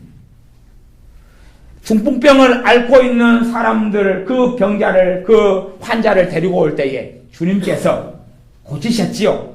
성경에 기록되기를 그들을 데려오는 그 중풍병자 환자를 데려오는 그들의 믿음을 보시고 고치셨다고 이야기합니다. 그들의 믿음을 보시고 고치셨다고 성경에 기록되어 있습니다. 주님께서 이 땅에 육신을 입고 오실 때 나셔서 자라나신 동네인 나사렛에 오셨습니다. 공생의 사역 동안엔 나사렛에 오셨습니다. 그러나 성경에 기록하기를 나사렛 사람들이 믿지 아니함으로 어떠한 기적도 행하실 수 없으셨더라. 그들이 믿지 아니함으로 어떠한 기적도 행하실 수 없으셨더라 라고 성경에 기록되어 있습니다. 사복음서에 가장 많이 강조된 주제 중에 하나가 믿음. 주님이 끊임없이 믿음이 없는 자들아 내가 너희를 언제까지 참아야 하겠느냐. 믿음이 적은 자야, 믿음이 없는 자야. 이스라엘 중에 이만한 믿음을 찾아보지 못하였다. 이스라엘 중에 왜 너희는 유대인이고 너희는 하나님의 백성이라고 하고 성경 말씀 구약 성경을 가지고 있고 매일 회당에서 그 성경을 읽으면서도 이방인인 이 백부장보다 못하고 이방인인 이 수로보니게 여인보다 못하느냐? 너희들 이상하지 않느냐? 너희들 항상 성경 읽어왔지 않느냐? 성경 이마에 띠를 두르고 팔목에 기호를 삼고 살아왔지 않느냐 너희들? 그런데 너희들은 매일 성경을 읽고 보고 회당에서 낭독하고 심지어 어릴 때부터 외우고 있는데 그런데 왜 너희들에게는 믿음을 찾아볼 수 없지? 너희들은 아브라함의 자손이라 하는데 왜 내가 보기에는 아브라함의 자손이 아니지? 라고 주님께서 말씀하시는 것입니다. 로마서 10장 10절 사람이 마음으로 믿어 의에 이르고 무엇으로 믿어요? 마음으로 믿어. 9절 하반절에는 예수님을 내 마음에 믿으면 구원을 얻으리니 그러니 주의 이름을 누구든지 부르는 자는 구원을 얻습니다. 어디에서요? 마음에서. 우리는 주님을 자주 바꿉니다. 사실은 우리는 주님을 자주 바꿉니다. 자식이 내 마음속에 들어와 버리면 자식에 대한 근심이 떠나지 않습니다. 항상 자식 때문에 매여 삽니다. 자식이 매여 삽니다. 그러다가 자식이 학교에서 친구한테 한 대 맞고 돌아옵니다. 눈탱이가 밤탱이가 돼서 돌아옵니다. 그러면 그 자식 때문에 속이 상합니다. 어디가 상해요? 속이 상하죠. 속이 뭐예요? 마음이죠. 마음이 상하지 머리가 안 상하고 지성이 안 상합니다. 그게 사람의 본질이거든요. 속이 상합니다. 속이 상해요. 그리고 걱정이 됩니다. 어찌게 할까 초조합니다. 그리고 기도하죠. 누구를 위해서요? 자기의 주님 대신 자기 아드님을 위해서. 자기의 주님 대신 자신의 따님을 위해서 기도하죠. 그 기도가 응답이 된다고요? 아니요. 진짜는요, 자식이 학교에서 사건과 사고가 있습니다. 자식이 주님이 아니고 자식은 자식이고 주님은 주님이면, 주님은 주님 자리에서 주님으로 섬기면, 어디에서요? 마음의 주, 내 인생과 삶의 주님이면, 그렇게 내 믿음이 약하든지 강하든지 간에 역사하고 계시면, 자식이 문제가 생기면 내 마음속에 성령님께서 믿음을 주시며 믿음으로 자식을 위해 기도하게 하십니다. 그렇게 하시는 게 맞다 그겁니다. 그런데 주인이 바뀌었으면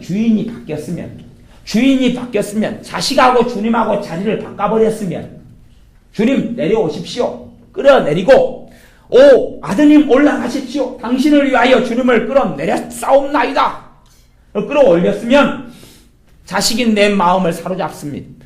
자식이 문제투성이이면 일수록, 안타깝고 아프고 질병에 걸렸으면 걸렸을수록 자식은 내 문제를 사로잡습니다. 그리고 웁니다. 누구 때문에요? 주님이신 아드님 때문에 웁니다. 주님이신 따님 때문에 통곡합니다. 그건 기도하면 할수록 죄를 짓는 것입니다. 그 주님이신 아드님과 따님을 끌어내려야지요. 내려와라. 제가 어느 집에 가니 개를 키우고 있었습니다. 그런데 개에게 이름도 지어줬습니다. 개에게 이름도 지어 옷도 입혔습니다. 그리고 개 물통도 마련해놨습니다. 어느 날 예배를 드리다가 뛰쳐나갑니다. 왜 나가셨습니까? 개 똥 눌 시간이 됐는데 똥을 못 누였어요. 이제 개가 누가 됐습니까? 그리고 어떤 분은 고백하시더라고요. 얘는 우리 집 막내 아들입니다. 오, 언제 얘가 황골 탈퇴해서 사람으로 변했을까? 하나님께서 이 짐승과 동물을 어떻게 언제 자식으로 만들었을까? 그럼 찬양을 할 수 있죠. 하나님의 능력은 대단하십니다. 역시 돌도 아브라함의 자손으로 만든다 하시더니 개도 사람 자식으로 만드셨군요. 제가 그래야 될까요? 도대체? 그러니 개가 자식의 자리로 올라왔습니다. 그때부터는 온갖 사고와 문제가 벌어지고 일어납니다. 누구 때문에요? 개 때문에 일어납니다. 우리가 우리 마음에서 주님이 역사하시고 일하시고 말씀이 마음으로 먹으려면, 마음의 주님은 절대 남편이 주님도 아니고 아내가 주님도 아니고 자식이 주님도 아니고 돈도 주님이 아니고, 돈은 그대로 돈 자리에, 돈은 돈의 자리에 그대로 있어야 돼요. 그냥. 그래서 돈에 문제가 생기면 봐보세요. 주님은 우리의 주님이고 성령님께서 예수님의 영으로 우리 안에 임하셨어요. 그 성령 하나님께서 임하셔서 우리의 보혜사가 되셔서 도우시기 때문에 돈 문제가 생기면 성령님께서 그때 역사하셔야 됩니까? 안 하셔야 됩니까? 하셔야 되잖아요. 자녀를 돕기 위해서 오셨잖아요. 돈 문제가 생기면 성령님께서 이곳에 역사하셔서 기도하면 된다라고 역사하실 것 아닙니까? 그게 정상이다 그 말이에요. 그러나 돈이 주인의 자리에 들어오고 나면, 돈 문제가 생기면 나오는 것은 원망입니다. 주님, 왜 내가 돈 때문에 아직도 울어야 합니까? 왜 내가 돈 문제가 해결되지 않아서 내가 이렇게 가슴을 쳐야 합니까? 언제까지니까 나의 주 하나님이여. 주님께서는 아마 그래서 주님께서 오라, 나와 변론 좀 하자. 그리고 주님께서 지금 버티고 계실 겁니다. 나하고 이야기할 날은 학수고대하고 기다리겠다.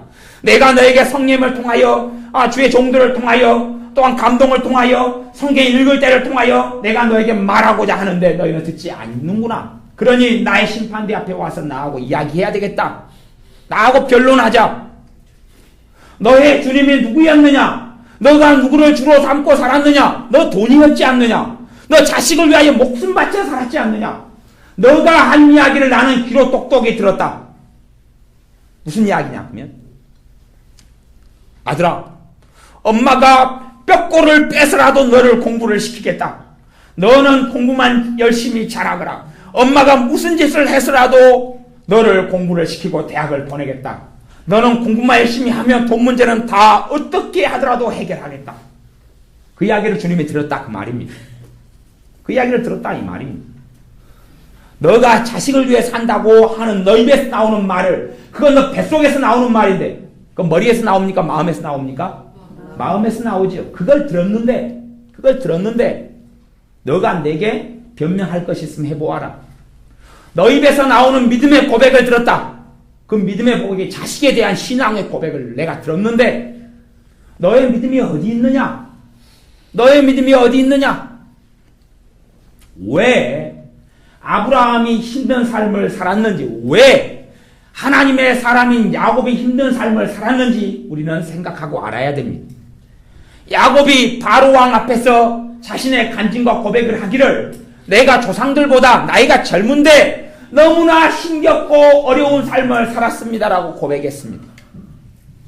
사실은 그 이유를 야곱은 다 깨닫지 못했을 거라고 저는 생각합니다. 그 이유는 그렇습니다. 야곱이 7년간 연애를 했습니다. 삼촌 라반의 집에서 라반의 딸인 라헬과 연애를 했습니다. 너무 일각이 여삼주처럼 너무 사랑에 빠져서 7년이 총알처럼 지나갔다고 성경에 기록되어 있습니다. 누가 주님이었습니까? 누가 야곱의 하나님이었습니까? 라헬이었죠. 7년간 총알같이 지나다가 그때는 좋았지요. 하룻밤을 보냈습니다. 하나님이 네가 자고 있는 여자가 네 여자가 아니다 가르쳐줬습니까? 안 가르쳐줬습니까? 안 가르쳐줬습니다. 야야 통침 하면 안 된다. 야야 불을 켜라, 불을 켜. 야 허리를 만져보니 네가 아는 그 라헬이 아니잖아. 허리살이 두툼하잖아. 얼굴을 만져보니 그 얼굴 이쁜 그 얼굴이 아니잖아. 하나님이 이야기하지 않았습니다. 그리고 다시 7년을 삽니다. 그리고 고통의 세월을 받죠. 항상 야곱의 마음에는 돈이었습니다. 야곱의 마음에는 성공이었습니다. 그러니 삼촌에게 계속하여 사기를 당할 수밖에 없고 싸우죠. 도망가지요. 라헬은 자기의 새로운 우상, 새로운 주님, 새로운 하나님, 돈은 항상 하나님. 이 라헬이 얼마나 자식 못 낳은 것 때문에 야곱을 괴롭혔습니까? 그러니 야곱이 미치고 환장해서 내가 하나님이냐? 내가 하나님이냐? 그럽니다. 그러고 이제 라헬이 자식을 낳았습니다. 그 자식이 요셉입니다. 요셉이니까 끔찍하게 요셉에 빠져버리고 말죠. 요셉에 끔찍하게 빠져버립니다. 요셉에 빠져서 차별 대우하고 요셉에 빠져서 어리석은 일을 하고, 그리고 하나님은 요셉을 빼앗아갑니다. 왜요? 야곱은요 인생을 사는 것이 끝이 아니기 때문에 그렇습니다. 우리의 인생에 왜 환난과 고난이 닥쳐오느냐 하면 사도 바울에게 있는 고린도전서 12장에 있는 환난은 교만하지 않게 하시려고 그랬고, 우리에게 있는 많은 환난의 원인은 인생의 행복으로, 인생의 돈으로, 명예로 끝나는 게 아니라 전능하신 하나님 앞에 서서 계산해야 되기 때문에 그렇습니다. 하나님의 심판대 앞에 서야 되는데 그때 설 때 되면 우리가 손에 쥔 것은 아무것도 없고 수치와 부끄러움만 당할 것이기 때문에 그렇습니다. 야곱은 알았어야 됩니다. 자기가 사실은 요셉을 하나님으로 섬기고 있었다는 사실을, 자기가 사실은 라헬을 하나님으로 섬기고 있었다는 사실을, 자기가 사실은 돈을 하나님으로 섬기고 있었다는 사실을, 자기가 때론 장자권을 얻기 위하여 장자가 되기 위하여 살았다는 사실을, 그걸 알았어야 했던 것입니다. 그것 때문에 야곱은 극심한 환난을 당합니다. 아브라함은 왜 사라를 빼앗깁니까? 사라가 자기의 주님이었기 때문에 그렇지. 왜 사라가 일찍 죽습니까? 일찍 빼앗아버려야지 아브라함이 정신을 차릴 것 아닙니까? 그것이 하나님이 함께했던 아브라함의 고난의 이유고, 하나님이 함께 하셨던 야곱의 고난의 이유입니다. 야곱의 축복 찬양 부르긴 좋아해도 야곱의 고난을 주목해 보아야지요. 우리의 삶 속에 이 마음에 다른 일을 주님으로 모시고 나면 마음에 이제 믿음이 역사할 건덕지는 사라져가기 시작합니다. 이 마음 속에 남편이 주님이 되면 남편 때문에 내가 행복해졌다가 불행해졌다가 행복해졌다가 불행해졌다 그럽니다. 하지만 주님이 주인이면 내 행복을 남편의 일이 빼앗아가지도 못하고 아내가 내 행복을 빼앗아가지도 못합니다. 그가 불행해도 나는 행복하고 그가 답답해도 나는 평안하게 됩니다. 근데 저 사람이 답답하면 나도 답답하고 봐보세요. 남편이 그냥 답답하면 아내인 나도 답답하고 그게 사랑입니까? 아니면 주님을 바꾼 것입니까? 주님을 바꾸고 있어요. 아니 성령님이 내 가정을 도우시려면 저 사람이 답답해하고 절망해한다는 이야기는 믿음이 없다는 이야기죠. 내가 믿음을 지키고 있어야 되지요. 그래야지 내 가정에 평안이 나타날 것이 아닙니까? 그게 진짜 사랑이잖아요. 근데 세상적인 가짜 사랑은 저 사람이 울면 나도 같이 우는 겁니다. 성경에 우는 자들과 함께 울라는 그 의미가 아니거든요. 그런 뜻이 아니거든요. 믿음을 이루니 너도 같이 믿음을 이뤄라 그런 이야기가 아니거든요. 같은 자리 같은 아픔을 가지고 주님의 이름으로 그를 위해 기도해주고 같은 아픔을 가지고 주님의 사랑으로 그를 사랑하라는 이야기지요. 같은 죄인의 자리에서 그에게 주 예수 그리스도의 사랑의 복음을 전하라는 뜻이지요. 그런데 잘못 해석해서 잘못 이해하고 오해해서 남편과 아내를 주님으로 삼은 다음에 그 때문에 울고 그 때문에 절망하고 그 때문에 불면을 이루고 불면증에 걸리고 그것 때문에 그러는 것이 왜 처녀 총각의 믿음을 인정할 수 없느냐 하면 자기가 사랑에 안 빠질 때는 청년들의 그 믿음이 사랑에 안 빠질 때는 믿음이 좋은 것처럼 보이다가 멋진 그녀가 멋진 그 남자가 나타나면 상황은 달라지거든요. 홀딱 빠져가지고 주님은 온데간데가 없거든. 어느 날 어떤 청년이 3개월 동안 이불을 뒤집어 쓰다가 그런 이야기를 했어요. 목사님, 그 여자를 제게 주시도록 기도를 좀 해주십시오. 그래서 제가 그랬습니다. 예. 예, 그리고 그 다음에 이제 좀 이야기를 좀 해줬습니다. 좀 뒤에 이야기를 해줬습니다. 저부터 안 돼요 그러면 놀랄까봐. 사실은 그 여자를 얻을 수 없는 이유, 그 여자를 얻으면 어찌 되겠어요? 그 여자가 이 남자 청년과 좀 맞고 호흡이 또 맞고 생각도 통한다 할지라도 믿음도 같다 할지라도 그 여자를 얻어버리면 어찌 되겠어요? 도대체가 야곱처럼 이제 그 길을 걸어갈 수밖에 없어요. 내가 마음이 정돈되고 그 여자가 주님이 아니게 될 때는 하나님이 그렇게 연결시켜 주시고 허락해 주실 수 있어요. 그러나 그렇지 않는 한은 내 영혼을 위해서 내 믿음을 위해서 하나님은 그렇게 하실 수 없다 그러는 것입니다.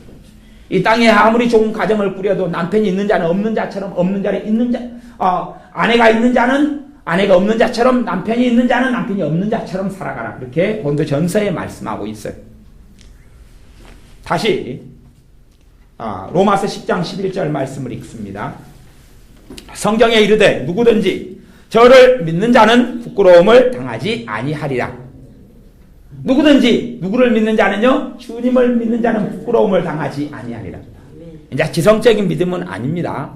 마음에서 믿을 때는 문제가 일어나면 성령님이 심령 속에 믿음으로 역사하십니다. 하나님이 도우신다는 확신과 위로가 있습니다. 그게 있어요. 왜? 믿음에 있는 사람. 그러나 믿음이 없는 사람은 문제가 생기면 내 안을 살펴보면 믿음이 없어요. 그러니 생겨나는 건 당연히 원망이고 한탄이고 걱정이고 불면증이고 잠 못 이루는 것이 될 수밖에 없습니다. 믿음은 한순간에 생겨나지 않습니다. 믿음의 말씀들을 자꾸만 받아들여야 됩니다. 믿음의 말씀들을 받아들여야 됩니다. 말씀을 빨리 성경을 읽으려고 하지 말고 말씀에서 뭘 찾아내기보다는 말씀을 통해 주님을 만나려 해야 됩니다. 말씀을 읽을 때에 성령님 역사하시도록 간절히 사모해야 됩니다. 많은 내용을 읽지 말고 적은 절 한 절이 있다 할지라도 그 말씀 속에 멈춰 있어야 됩니다. 멈춰 있어야 됩니다. 마음으로 말씀을 간절히 받도록 애를 써야 됩니다. 한 절이라 할지라도 그때에 성령님이 도와주기 시작하십니다. 성령님이 도와주셔서 마음의 말씀을 받아들이도록 도와주시기 시작합니다. 쉽게 되지는 않습니다. 어떠면 더 어려우냐 하면 철저하게 지성적인 믿음, 이성적인 믿음, 지식의 믿음, 정보의 믿음으로 길들여져 왔으면 우리가 인터넷 카페를 통하여 많은 정보를 접합니다. 그러면 빨리 새로운 정보 넘기고 또 다른 내용. 그리고 우리는 익숙해져 갑니다. 머리를 쓰고 정보를 취합하고 머리를 굴리는 것에 익숙해져 갑니다. 그 습관을 끊임없이 예배 때에 설교를 들을 때에 작용을 시킵니다. 찬양을 부를 때 작용을 시킵니다. 물론 찬양을 부를 때는 마음으로 안 부르고 또 감정으로 부르고 그때는 또 다른 시즌으로 놀고 하나로 놀면 재미가 없잖아요. 골고루 놀아야지. 찬양을 부를 때는 감정으로 붕붕 뛰고 막 하고 기도를 할 때도 감정으로 하다가 머릿속으로 하다가 마음으로는 안 하고 다. 예배도 마음으로 드리지 않고 예배를 마음을 정돈하고 마음으로 드리면 살아계신 우리의 아버지 하나님을 만나게 되고 위로를 받고 은혜를 받습니다. 아멘. 근데 마음으로 안 드리면 항상 예배가 지루하고 고루하죠. 주님 만날 일은 없으니까. 그러니 이제 예배당에 나오면 저 집사님은 오늘 파마하고 오셨구나. 저분은 좀 늦게 오시네. 저분은 남편하고 한탕 하셨는가. 얼굴이 우중충하네. 얼굴이 시커하네. 저 집 애들은 왜 저리 까부냐? 왜 애를 안고 예배당에 들어오셨어? 나는 지금 예배드리는 중이거든요. 너를 오늘은 간섭자로 임명하노라. 그래서 임명을 받고 예배 시간에 간섭자로 들어온 게 아니단 말이에요. 물론 말을 않고 간섭을 하죠. 그래서 눈동자를 돌립니다. 오른쪽 왼쪽 오른쪽 왼쪽. 하나님께서 예배 시간에 너는 오늘 안구 운동을 하거라. 그리고 이제 하나님 명령이 떨어진 게 아닌데 오른쪽 왼쪽 오른쪽 왼쪽 쫑긋. 오늘은 너가 목의 기부스를 풀기 위해서 목의 관절을 풀기 위해서 목 운동을 하여라. 30도 방향으로 돌리거라. 50도로 돌리거라. 90도로 돌리거라. 너무 돌리면 목이 그런다. 그런 사명을 받고 예배당에 온 게 아니라 마음으로 신령과 진정으로 영과 진리로 예배하려고 예배 처소에 온 것이거든요. 사람을 만나러 온 것도 아니고 예배자로 그렇게 온 것이면 마음으로 그렇게 하나님을 찾으면 마음으로 찾는 자에게 하나님이 만나 주신다. 월요일날 저녁에 말씀은 그거였어요. 마음을 다하여 너희가 하나님을 찾으면 하나님이 만나 주시리라. 그런데 마음 한쪽에다가 딴 걸 열어놨어요. 가스레인지 껐을까? 전자레인지 끄고 왔나? 아파트 문은 잠갔나? 남편이 지금 들어와서 밥 달라고 하는데 전화하면 어떻게 할까? 등등. 모든 염려를 주께 맡겨라. 그런데 사실은 믿음이 없는 사람 맡겨지지가 않아. 맡기면 뭐 해결해 주실 거예요? 머릿속에서는 맡기죠. 근데 머릿속에서는 맡기는 게 안 되거든요. 머릿속에서는 헐 쫓았다가 참새가 또 앉았다가 헐 쫓았는데 또 앉죠. 머리는 끊임없이 그렇게 합니다. 믿음이 떨어지듯이. 하지만 그건 머리에서는 맡길 수가 없습니다. 머리는 맡길 수가 없고 머릿속에서는 번뇌만 시작됩니다. 마음속에서는 내가 말씀을 의지하여 맡기면 성령님께서 마음을 정돈해 주십니다. 왜요? 보혜사이신 성령님이 주님을 믿는 우리에게 임하셨거든요.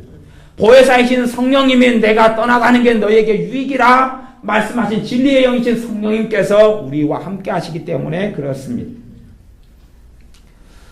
10장 12절 유대인이나 헬라인이나 차별이 없습니다. 한 주께서 모든 사람의 주가 되사 저를 부르는 모든 사람에게 부요하시도다. 저를 부르는 어디에서요? 마음에서요. 성경에 부르짖어 기도하라 했던 부르짖음은 마음의 부르짖음을 이야기합니다.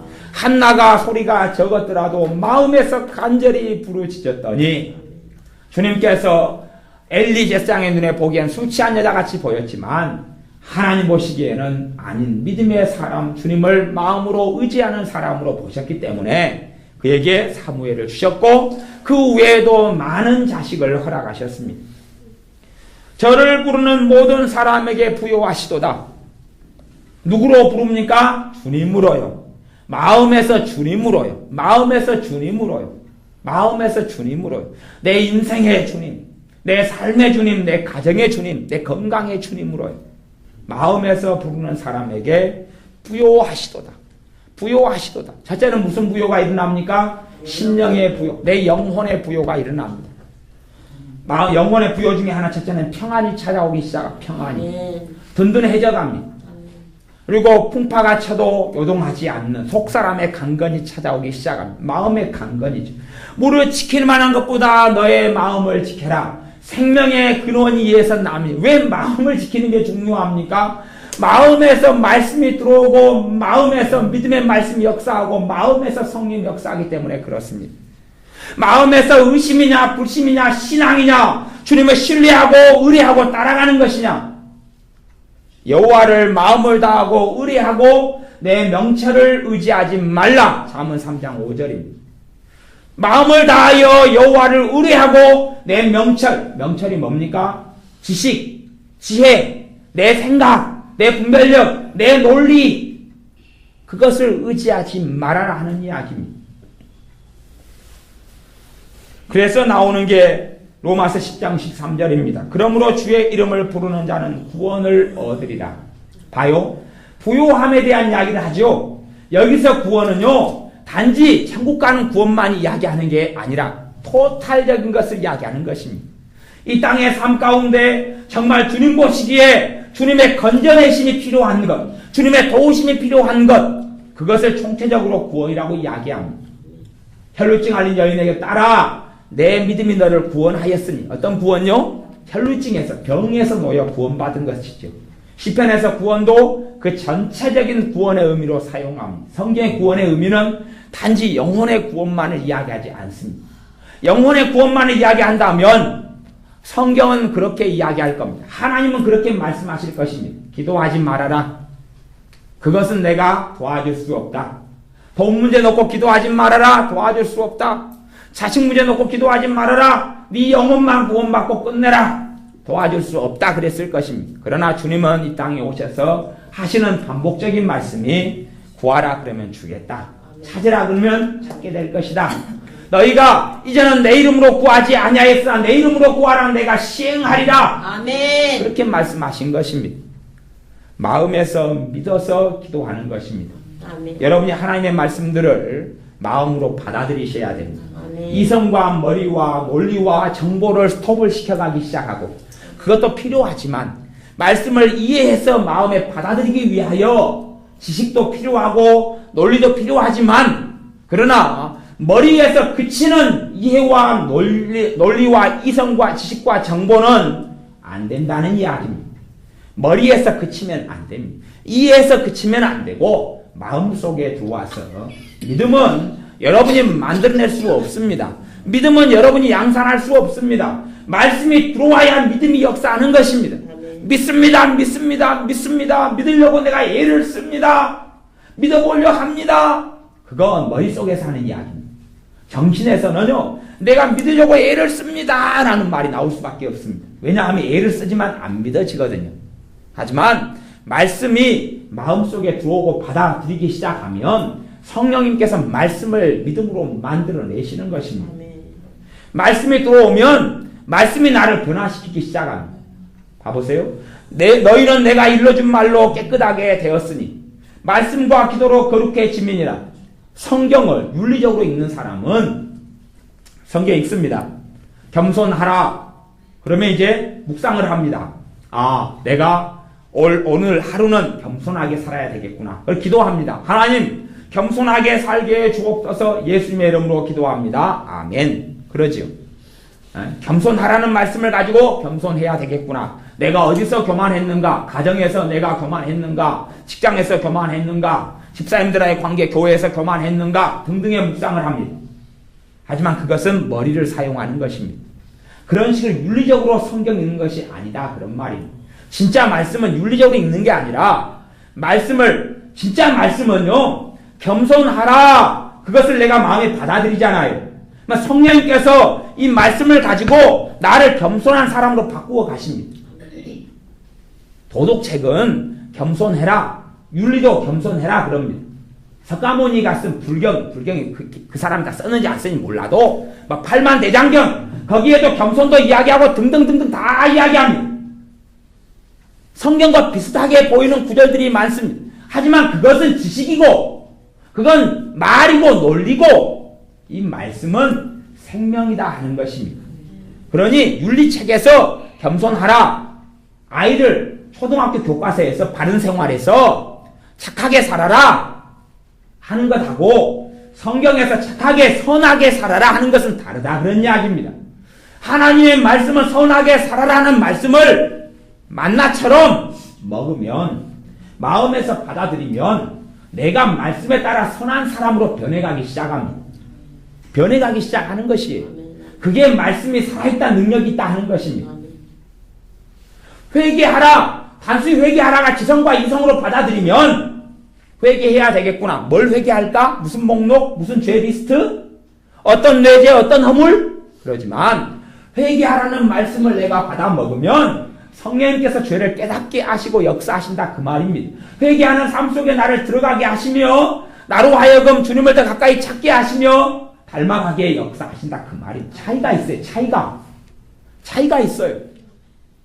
말씀은 하나님 입에서 나오는 말씀은 하나님의 생명을 나누어 주시는 창조의 권능이자 창조의 능력입니다. 그냥 도덕 교과서가 되는 윤리책이 되는 게 아닙니다.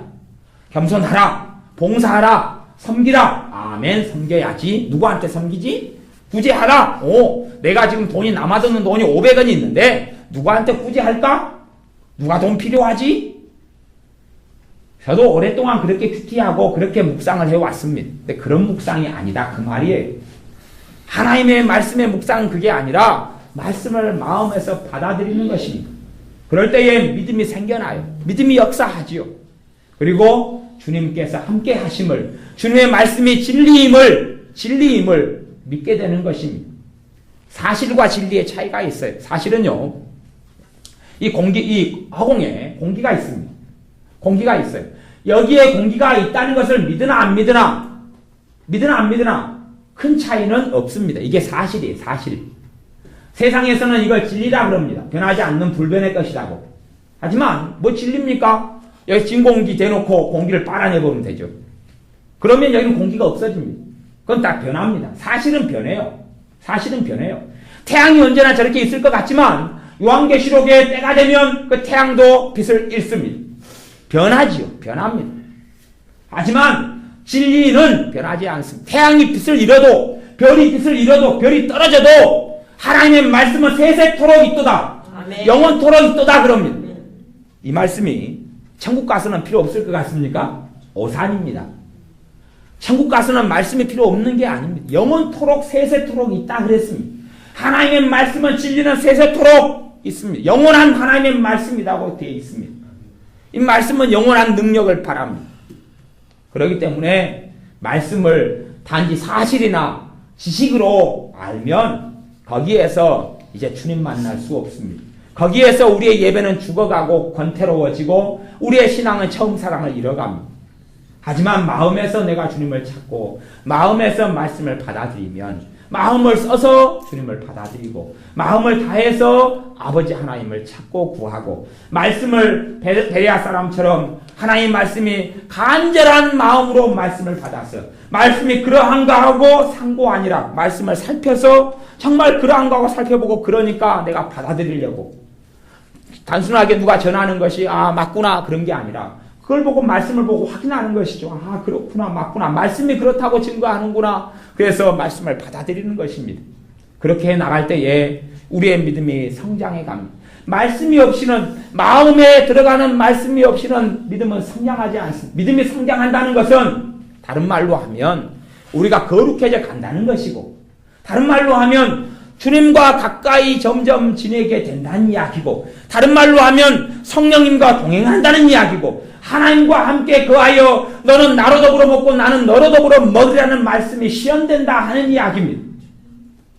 요즘에 셀교회나 무슨 교회에 6개월 만에 단기 과정으로 셀장을 만들어주고 단기 과정으로 대단한 지도자를 만들어주겠습니다. 우리 과정은 3개월이 됩니다 하는 이메일과 하는 편지가 목회자인 저한테는 자주 옵니다. 도대체 어떤 아이를 3개월 만에 임신해서 낳아가지고 어른을 만들 수 있다는 이야기입니까? 그 이야기는 무슨 말이냐 그러면 우리가 하는 프로그램은 철저하게 지식으로 합니다. 그런 이야기거든요. 우리가 하는 프로그램은 성령님 없이 철저하게 지식으로 합니다. 그런 것이에요. 지식은 3개월 만에 가르치죠. 그래서 제가 막 입장이라면 그런 교회는 성공시켜줍니다. 그래야지 말씀은 힘을 잃거든요. 그래야지 주님 오실 때에 준비되지 않은 사람들로 모든 교회의 신자가 지식적인 사람으로 남고 스톱하고 다 죽일 수 있거든요. 저는 그런 교회를 제가 마귀 입장이라면, 마귀가 모르면 마귀가 다 알고 있어서 그러죠. 그런 교회는 반드시 성공하고 성장하고 부흥합니다. 왜냐하면 지식, 정보로 끊임없이 하나님을 취급하고 성령님을 취급하고 성경을 취급하는 데는 반드시 잘 될 수밖에 없습니다. 철저하게 마귀가 악한 영들이 도와주거든요. 부흥하게 잘되게 도와주거든요. 그러면 사람들은 이제는 믿음에서 떠나서 정보와 지식, 성령님이 해야 될 역할을 프로그램이 다 하고, 성령님이 해야 될 역할을 쇼가 다 하고, 성령님이 해야 될 역할을 찬양단이 다 하고, 성령님이 해야 될 역할을 어떤 것들이 봉사가 구제가 다 하고, 그렇게 할 수 있기 때문에 그렇습니다. 그러니 성령님 없어도 이제 교회는 돌아갑니다. 성령님 없어도, 우리에게 성령님이 없어도 우리의 신앙은 차이가 없습니다. 우리에게 성령님이 없어도 우리의 기도 생활은 똑같습니다. 우리에게 성령님이 없어도 우리의 믿음이 똑같습니다. 우리에게 성령님이 안 계셔도 우리의 변화는 똑같습니다. 그리 되면 우리는 이제 전문용어로 이야기해서 미치고 환장할 자리에 서 있는 것입니다. 아주 큰 심각한 문제 속에 있는 것입니다. 우리는 반드시 말씀이 마음속에 있어야 되고, 성령님께서 우리의 심령 속에 반드시 역사해 주셔야 우리는 그리스도인으로 남고, 우리는 주님을 아는 사람으로 남고, 우리는 주님을 사랑하는 사모하는 사람으로 남고, 말씀이 안에 들어오면 내가 나를 변화시키려고 노력하고 의지력을 행사하는 게 아니라 말씀이 나를 변화시켜 갑니다. 마음으로 말씀을 받아들이면 내가 의지로 알코올 중독을 끊으려고 애쓰는 게 아니라 말씀이 알코올 중독을 끊습니다. 말씀이 동성애를 끊습니다. 말씀이 마약을 끊습니다. 그게 말씀이 살아있고 능력 있는 하나님의 말씀입니다. 그러니 말씀을 존중하시고 말씀을 한 절이라도 먹으려고, 한 절이라도 받아들이려고 애를 쓰십시오. 많은 성경을 읽으려고 하는 게 아니라 1년에 1도 가고 2도 가고 3도 가고 통도 가고 속도 가고 2배속 3배속으로 달달달 틀어놓고 읽고 듣는 게 중요한 게 아니라 그래봐야 무슨 열매가 있습니까? 성령 충만한 사람은 그래도 열매가 있습니다. 왜요? 마음에 성령께서 역사하시기 때문에 2배속 3배속도 좋고 통속도 좋습니다. 그런데 지식으로 사는 사람은 그래가지고는 안 되는 것이, 그래가지고는 안 되고 마음으로 말씀을 받아들여야 돼요. 간절한 마음으로 그 중심이 있는 가운데서는 통독도 좋고 2배속도 속독도 좋습니다.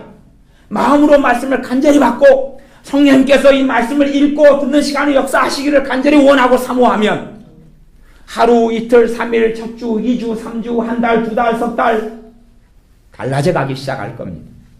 우리의 삶 가운데 마음으로 믿는 믿음, 하나님 말씀에 대한 믿음의 말씀이 마음에 있어가지고 마음에 있는 믿음의 말씀이 입으로 선포될 때 능력이 나타나는 것입니다. 선포기도 능력이 있다.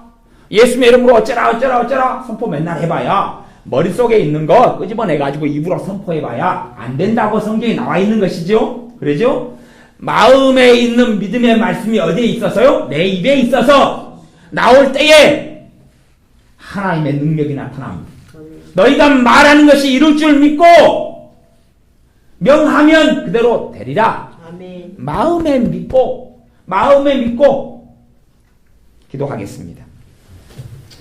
아버지 하나님, 우리가 정신의 믿음에서, 생각의 믿음에서, 지식의 믿음에서, 이성적인 믿음에서 마음의 믿음으로, 마음의 주요, 믿음의 주요 온전케 하시는 주님이신 마음에서 마음을 다하여 하나님을 사랑하는 마음의 믿음으로 돌아오게 하여 주셔서 말씀을 지식과 정보가 아니라 마음에서 받아들이는 하나님의 자녀들이 되게 하여 주옵소서. 아멘. 그리하여 하나님의 말씀의 심령 속에 성령님께서 역사하심으로 아멘. 마음을 새롭게 하고 삶을 새롭게 하는 능력의 말씀이 체험되고 누려져 우리 주님을 더 깊이 알며 사랑하며 주님과 함께 동행하며 동락하며 살게 하여 주옵소서. 아멘. 예수님의 이름으로 기도하옵나이다. 아멘. 아멘.